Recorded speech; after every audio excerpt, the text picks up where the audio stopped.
far. Our second speaker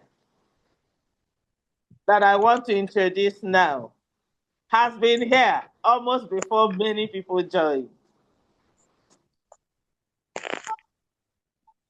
Yes, sir. Let me bring on Mrs. Ajuma Madojemu. She is a certified coach with over 3 decades of public service experience and a lifelong commitment to personal and professional development. She brings a unique blend of strategic insight, emotional intelligence, and wellness centered support to her coaching practice, helping individuals rediscover clarity, purpose, and the courage to navigate major life transitions, building the confidence to embrace what's next. She had a distinguished career and served as director and branch controller at CBN before retiring from public service. She led high impact teams, mentored emerging leaders, and helped reshape workplace culture. Mrs. Ajuma is devoted to coaching cancer survivors, young people, as well as professionals. Mrs. Ajuma's lived experience as a cancer survivor, seasoned leader, and a mother infuses her coaching with wisdom, empathy, and a strong belief in the human capacity to bounce forward, not just back. She holds certifications from the Institute of Integrative Nutrition, Mind Valley, Ever Coach, and more. She holds a BSc degree in education and a master's in international relations, and has completed leadership courses from Harvard, Lagos Business School, and others. She currently coaches students on several platforms, including T Labs and A Plan coaching platform. Mrs. Ajuma lives in Ibadan, Nigeria, with her husband, Pastor Francis E. Madojemu, and is the proud mother of 2 adult sons. When not coaching, she is often leading support circles for cancer survivors, delivering wellness talks, or curating wellness conversations for her growing community. Dear guests and fellow Lions, please join me as I welcome Mrs. Ajuma. Please speak, ma'am. Thank you so much for the warm welcome and the great introduction. And I need to commend you, madam. You're one of the few people who pronounce my name without accidents. So thank you very much for that. It's so let me say that I am so thankful to the Anthony Village Emerald Lions Club District. I think I saw it, I wrote it somewhere, 40483. Yes. Thank you for this very important initiative during this Cancer Awareness Month. Honestly, it is something that needs to be done, not just during Cancer Awareness Month, but round the year, because whether we like it or not, cancer is spreading unbelievably fast. And Nigeria is taking a very heavy hit at the moment, which is sad. Obviously, there are many reasons that may have been responsible for this, but what we don't want to do is be diagnosed with it. So if we can prevent it, please, let's do what we can. And that's why I really appreciate what you guys are doing. It is a privilege. It is a privilege to have been invited to speak at this forum, and I do not take it lightly. It's something that I would gladly do anywhere, anytime. I have been through cancer. I know what it's like as much as possible. I don't want anyone to go through what I have gone through. So any opportunity I get to just scream and let you guys know, please don't get here, I will do it. So let me see if I can pull up my slides. Doctor has done a fantastic job of enlightening us on what it's all about, and ways to manage it. And I'm thankful for the approach he adopted because well, there are quite a number of his colleagues who are not this reassuring in their presentation. So unfortunately, he's not here to hear this, but please pass the message to him. I really like the way he went about it. Let me see if I can pull up my slides. I want to look at a different approach to this. And, well, let's see. Okay. I can't. How do we do this? Let me see if I can pull it up. We enabled you to share. Should be able to share. Try, ma. All right. Is this working? Can you see my screen? Can you see my screen now? Not yet. Not yet. Yes, ma'am. Okay, let me see if I can pull it out from somewhere else. Oh, okay, that's great. Wow, okay, this is good. All right, so I have titled my presentation, The Hidden Journey, Breaking the Silence and Saving Lives. What is this all about? You see, I want to lend my voice to this whole project. When you get to hear that you have cancer, it was interesting. Dr. Obilo said, don't panic.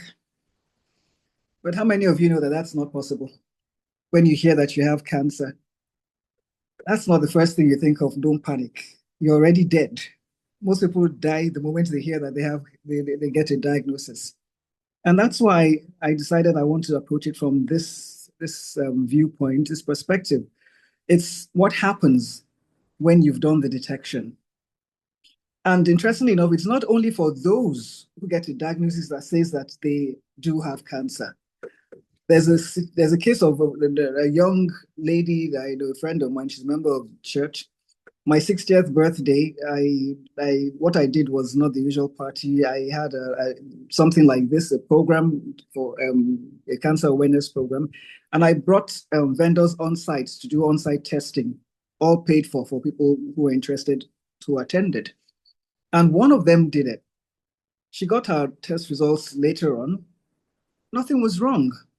But that was the beginning of months of problems for her. She couldn't, it got so bad that even a mosquito bite was a potential cancer lump for her. So that's just to tell you how bad it can get. So my approach is the emotional journey that follows, which often remains very silent. Okay, now I said not all cancers are visible and neither are the tears. I have learned that the hardest part isn't always the diagnosis. It's what follows, the quiet fear, the shame. And yes, there's a shame. I didn't realize it existed until I had cancer. People, I don't know why that is.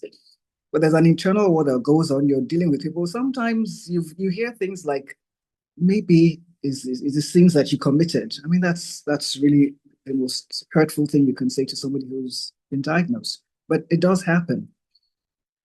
And behind every diagnosis is a person who is navigating fear, uncertainty, and identity shifts. I don't have much time to delve into each of these things, but I just wanted to put it out there. Even when someone looks strong or fine, they may be battling anxiety, stigma, and silent questions like, why me? Will I survive? Will life ever be the same? And these are valid questions. Because at one stage or the other, you're asking yourself these questions. Now, cancer does not only attack the body, it touches the mind, it touches the spirit, the family, and the community. If any of you has been around or in close proximity to somebody who has cancer, when I say close proximity, I don't mean you walk into a hospital and you see someone with cancer. I mean somebody who is within your immediate circle. You know that it's not only that person that's going through cancer, everybody that's within that proximity is going through cancer as well. That's why I said it affects the community as well. And this is the portion of the journey that most people struggle the most with. So I said early detection is your first line of defense against cancer, like Dr. Obilo has said. But then, so you get detected. Sorry, then the cancer gets detected, then what? Early detection saves lives, but we must ask what happens afterwards. It's one thing to catch cancer early, it's another thing to catch the emotional fallout, the isolation, the mental spiral that happens. And I've seen people who catch cancer early, but they still end up going because they're consumed by fear, the stigma they encounter from people who don't understand, and the despair that comes with all your thinking. People don't understand how powerful the mind is. And once the mind takes over, I mean, it can do so many things to you. So screening, awareness, and prompt medical action are critical, like Dr. Biller has said. But here's a question that we rarely ask. After the diagnosis comes shock. Yes, when he said don't panic, that's difficult. Because you, first of all, it's shock. For most people, it's shock. How did this happen? You know?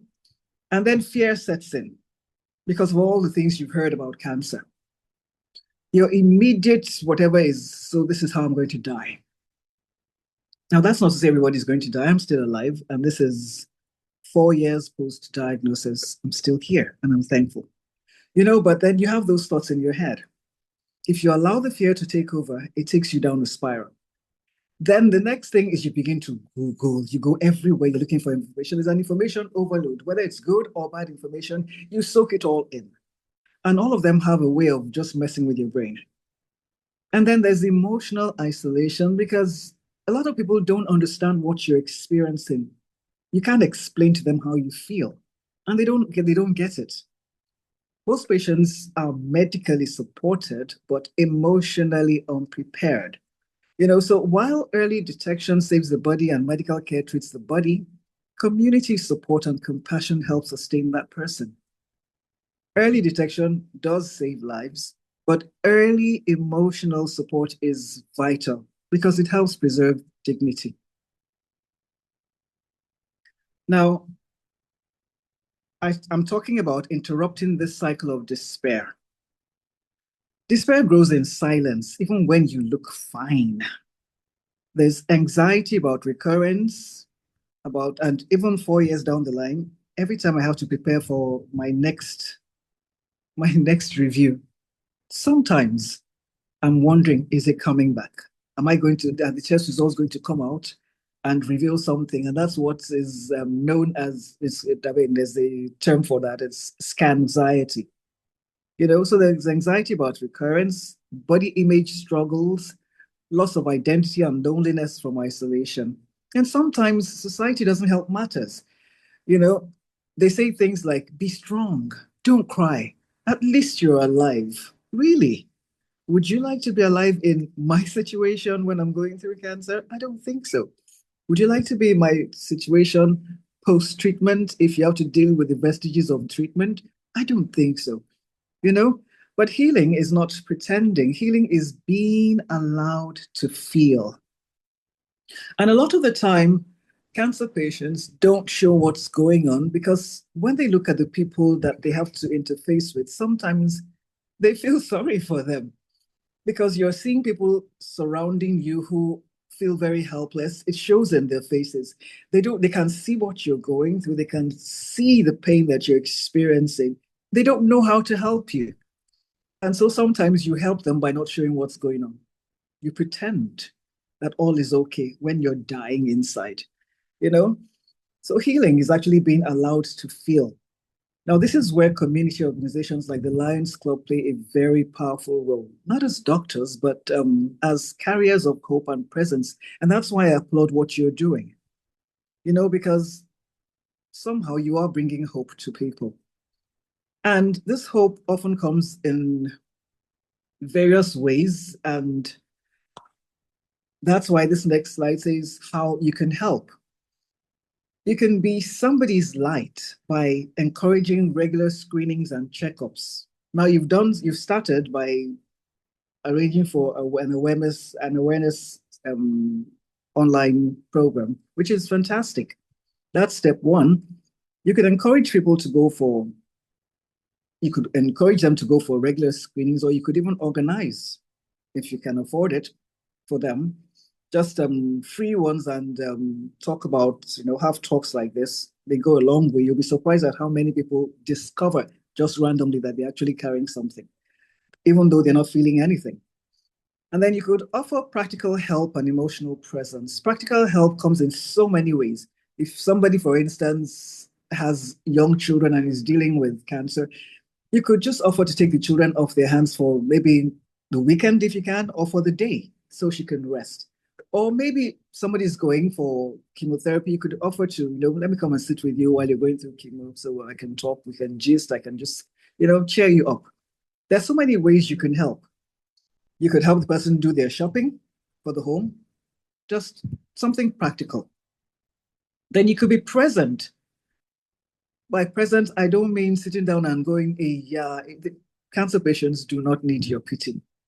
They have enough of self, whatever it is. They don't need whatever it is, they don't need pity. What they want to see is your smiling faces around them, encouraging them and lifting them up.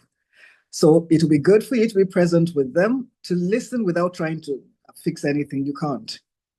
Then also, when somebody who's going through cancer starts to go very quiet, something is brewing, don't let them stay quiet. Speak up, speak to them, question them, poke them.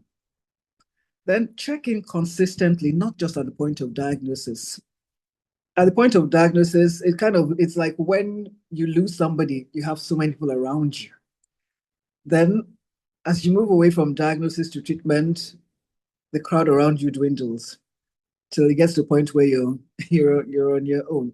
Thankfully, that was not my experience. From day one till the end of treatment, I was surrounded, and I can't thank God enough. Some of the people who supported me are on this call right now. You know yourselves. And if I never told you in ways that made you really believe me, I'm saying it now. Thank you so much, including Mrs. Shorabi, who brought me onto this. Thank you. You and your husband were there for me. My sister-in-law is here. My sisters are here, and I have other people on ground who are part of this call. Thank you so much for the role that you played. So I didn't have that problem, but please, these are ways you can help. You may not know what to say when you're sitting with a cancer patient, but showing up is the greatest gift and the loudest form of love that you can give him or her. This patient needs companionship. They don't need more advice. I mean, you'll be surprised at the kind of advice you get when you're going through cancer. Some of them are outright ridiculous, but everybody is offering advice. So it's up to you to now filter through and know what makes sense and what doesn't as a patient. Now, you don't need to be a doctor to help someone heal. Just be present. Pray with them when you can. Give them permission to be real. There are people who will say, don't you have faith? Oh, mine was it's even worse when you're a pastor's wife. How dare you not have faith? How dare you fear? Because for some reason they tend to believe that you have special privileges with God because you're married to a pastor. No, it's not like that. You have to believe God the same way the next person does for your healing. So allow people to experience or show fear when they feel fear. It's part of the process.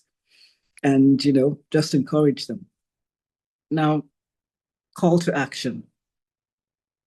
Be the interrupter. So as we mark World Cancer Day, let this be your takeaway.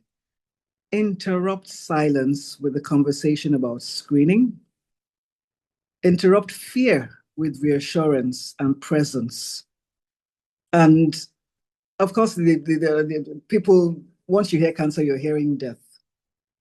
We don't all die from cancer.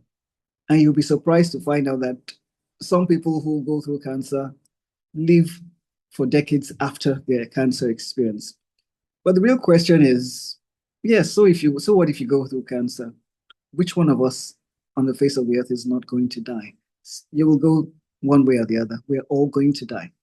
All right. So let's not dwell on the cancer that's going on. Let's dwell instead on reassuring and enjoying that while we're here, we're living a life that is as comfortable as we can make it.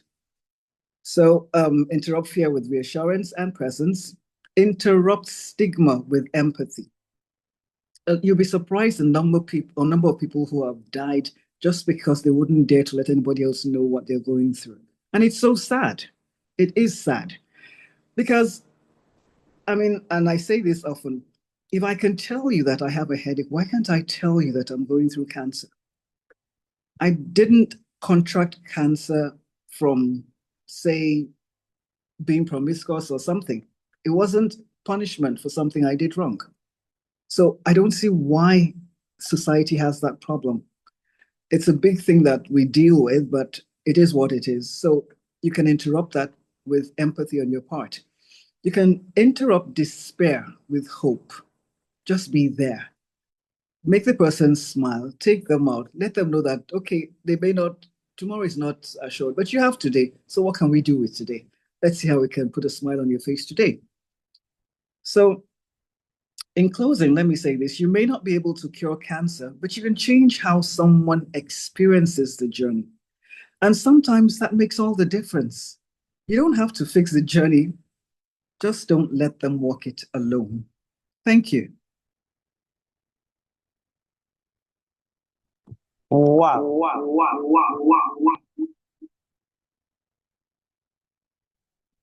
Thank you so much. Thank you so much. And thank you so much again.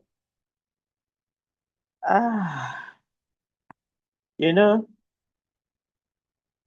sometimes even difficult things, there's a way, an approach you take to them, and they don't appear so difficult again. There are some key takeaways for me from the short talk you just gave. We just need to show up for the patients and listen. Just be present emotionally. And we should allow them to show fear when they feel afraid. We should interrupt fear with reassurance and presence. We should interrupt despair with hope. We should just do everything to put a smile on their faces. Early emotional support is also as important as early detection. Wow, wow, wow. We should just allow them to feel it's part of the healing. Thank you, ma.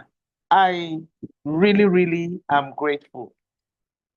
And I love the resilience that you have shown as well. I must commend you. Thank you for this advocacy. Keep going, keep pushing, keep letting people know. You know, it is easier to convince people when you are a survivor. That's true. Please don't ever stop. It's become a mission for me. People smile. It has Keep become a mission smiling, ma, and keep shining. Thank you so much. You're welcome. Thank you for the opportunity. Please, any comments, any questions? I would be willing. Oh my God. Okay. So the comment section. Oh my God. All right. So I'm seeing a lot of thank you. I'm seeing a lot of uh, thumbs up, clap. Thanks a million, ma. I can assure you, you have touched lives.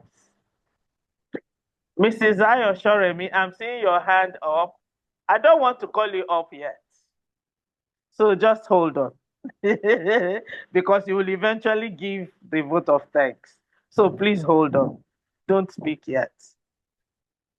I would want to take comments, questions from everybody who is ready to ask, speak.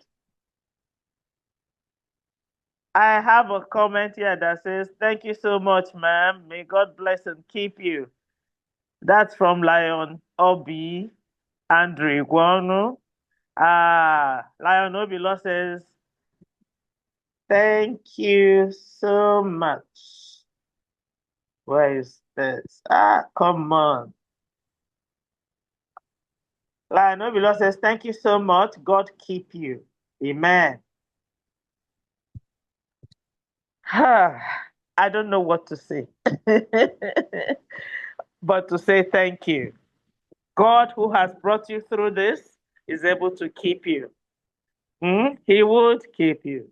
And he will use you as an instrument to affect so many other lives, especially the ones who cannot come out like you have come out to be an advocate. I'm seeing some other comments. Okay, you are thanking us for the comments. Thank you so much. This is from Lion Blessing, Carlo. Ngozi Andrew says, thank you so much, ma'am. You really hit very good points. I agree. As someone who is currently battling cancer, I can relate on so many levels. Okay, my dear.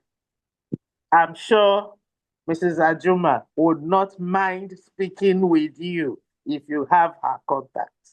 I am sure. I'm speaking on her behalf.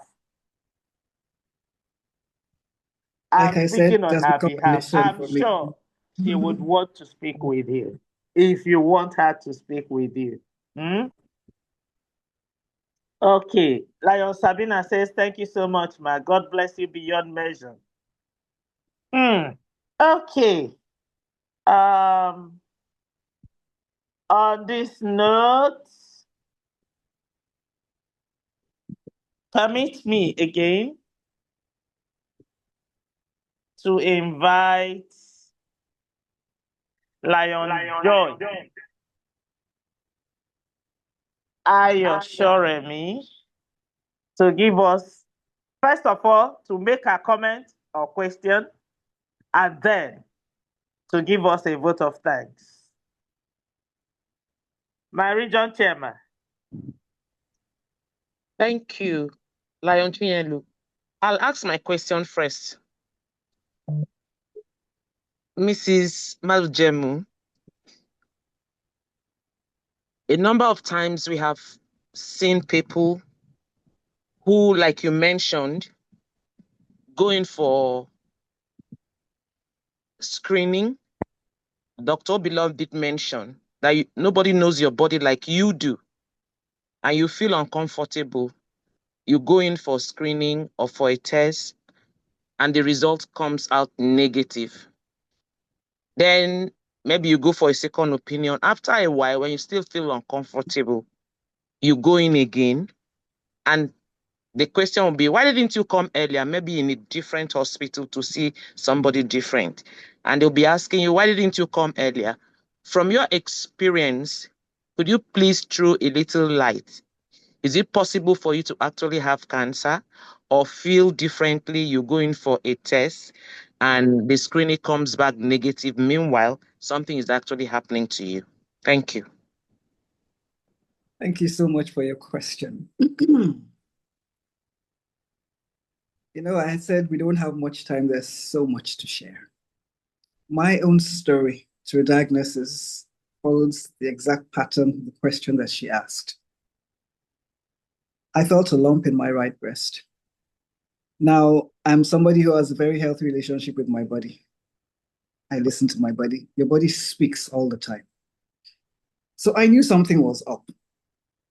Interestingly enough, it's not, I've had a lumpectomy before. I'd had one before then, but for some strange reason, this one felt different. And so I knew I needed to investigate. But I was in COVID isolation. So when I was released, I went straight to have mammogram done. The results came out, nothing, whatever. I waited for 6 more weeks because I know that you have to really give some space in between. And I went to Lagos instead to do the second one. The same thing came out, nothing. So I said, okay. I know the Bible says in the mouth of 2 or 3 witnesses, let every word be established. But this body is mine. I know my body and something is up. So I went back to our staff clinic and I said, okay, I know this, you have 2 results and they're saying this, but you see, okay, this nothing that is happening, I don't want it in my body. So I want it to be taken out.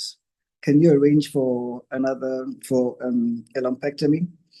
We went back and forth, but because I was the Oga, there was a limit to how they could attempt to frustrate my efforts. I kept pushing. They eventually agreed. Now, the difference in time between the first mammogram and the time I eventually got to do the lumpectomy this time around was I started this journey in January 2022. And it was in April, last week in April, that they took it out. I didn't end there. I was on the operating table and I asked the surgeon, I said, this thing that you took out, with the naked eye, can you see any abnormality here? And he goes, Madam, at your age, your hormones are doing their thing. Don't worry about it. So, well, I want this thing tested. I want it tested. He says, don't worry, you will send it in for tests. And I think he realized this was a stubborn patient and that if he didn't test it, there'll be trouble. He might not have tested it, even though it's supposed to be a normal procedure, but then we know the country we're in. Sometimes if you don't know your rights, things get done. And so obviously he had to send it in for testing. Now to get the test results was another thing. I eventually had to go through the back door about 3 weeks later to get the results, and it came out and it was cancer. It still didn't end there. I picked that up and was like, now what do I do? If the hospitals around me cannot get me a diagnosis without me making noise, obviously these are not the ones that will manage me. How do I treat this? What next? So I went to Lagos and I found my way to a hospital. That's another story. The hospital was set up the year before this diagnosis. And I sent her a message on LinkedIn and she said I should come over the following morning fasting. I came in and ran the whole gamut of tests. We had the blood work. When the results came out, I went in for a CT scan. When I came out, she arranged for a biopsy for me, saying that because by this time it had spread to lymph nodes in my armpit. And while the surgeon that was performing, he asked me, he said, wait, did you say you had a lumpectomy? I said, yes, just 3-4 weeks earlier.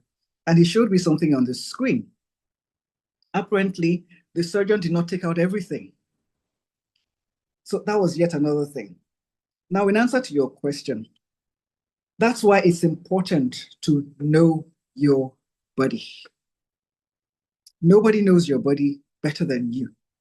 So sometimes you're dealing with stuff and yes, you follow the protocols and you go and get tested, but when something is not right, it is not right. And if you know that in your body and you don't take charge, then you invite cancer cells to spread and do their thing. Look at the different points at which I could have stopped and said, they said there was nothing going on. First mammogram, second mammogram, the lumpectomy.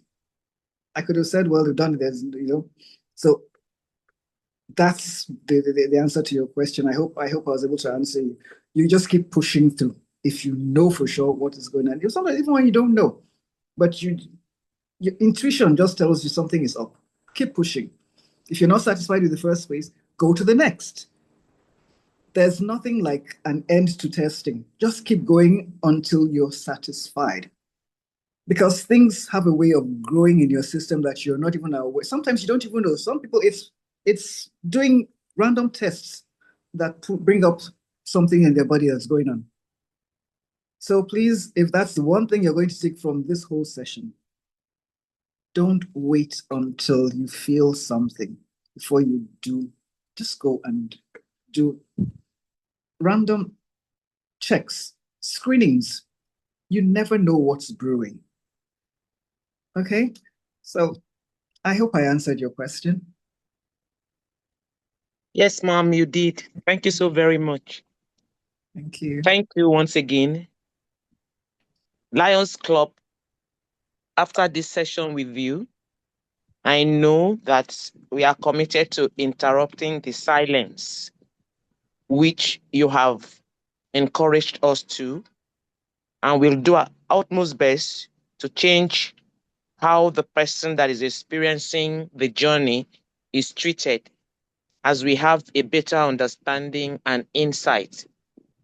For every guest that is on this call, if you have any need to speak to Mrs. Madujemu, please speak to the person that invited you in, and Lions Club will link you to her. We can't appreciate you enough for your time. Thank you so very much. We in Antonio Village Emerald Lions Club, we appreciate you. We want to say, may the Lord continue to enhance that which you're doing, and may He strengthen you to keep going on. Yahweh Bomi, as I fondly call you, I know you have a heart of giving and service. From this day, please do understand that the Lions Club will always call on you, especially Anthony Village Emerald Lions Club. We'll be very proud to have you do your services along with us, and we are ready to partner with you in anything you want to do. Thank you so very much. Thank you, everyone, for honoring us. Thank you. And please, let us not just be hearers. Let's try to practice what we have heard, not just for ourselves, for the people in our community, so that we can make the world a Thank you better so place. much, Thank my you. region chairperson. Thank you. Our chairperson for World Cancer Day, Lion Obi, Andrew Young, you brought us together. You arranged for all of this. Please, may I invite you to give us a closing remark? Thank you for all you have done. Lion Obi. Yes, please. My chatter, thank you so much for facilitating this meeting. Ma'am, I am really, really very grateful to you for all you have told us. There's something you said. You said a Lions Club should be carriers of hope. In fact, when you said that, I held on strongly to that, because that is what we're doing by bringing this program for people to get to know that Lion Club, we are indeed carriers of hope. We want to make people know, by the grace of God, nobody here is going to have anything like that. But at least we are well informed to know that when we have people around us that have this kind of things, we know what to tell them, we know where to direct them. We want to thank everybody that has come online. Stella from Germany, my friend, I see you. I am glad and I appreciate you. My PT, God bless you, Lion Obilo. Thank you, ma'am, for making it possible for Doc to come online. Thank you, my region chair. Thank you, my first vice. Thank you for everybody that is online. God bless you. God richly bless you. We'll be calling upon you again, maybe for one financial help or the other, to help people that have this cancer issue. And we know you will not disappoint us. Thank you so much. My chatter, over to you. Thank you, ma'am.